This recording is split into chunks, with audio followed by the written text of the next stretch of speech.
22 haftada homilador keldilar qabulimga 3-skrining uchun. Ko'rishni boshladim homilani. Sekin astalik bilan ko'rganimda homilada nuqson aniqladim. Ya'ni diafragmalik grija. Bu qanaqa bo'ladi? Ya'ni qorin bo'shlig'i bilan ko'krak qafasini o'rtasida diafragma degan parda bo'ladi. O'sha parda teshik bo'ladi-da.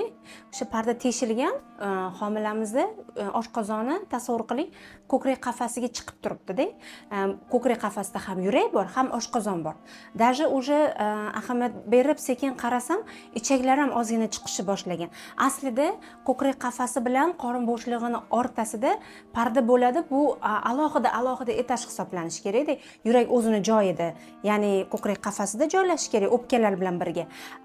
Oshqozon esa jigar bilan pastki tarafda bo'lishi kerak-da. Tasavvur qilsam, u homilada oshqozon va ozgina ichaklar ko'krak qafasiga kirgan. Natijada ko'krak qafasiga ichak bilan oshqozon chiqqandan keyin yurakni itaradi. Nafas olishga qiynaladi homilamizda, qanaqadir o'zgarishlar bo'ladi-da. Mana shu narsani 22 haftada aniqladik. Ba'zi bir holatlar bo'ladi, 18-19 haftada ham aniqlasa bo'ladi, lekin aynan eng optimalniy srok 20-22 hafta hisoblanadi.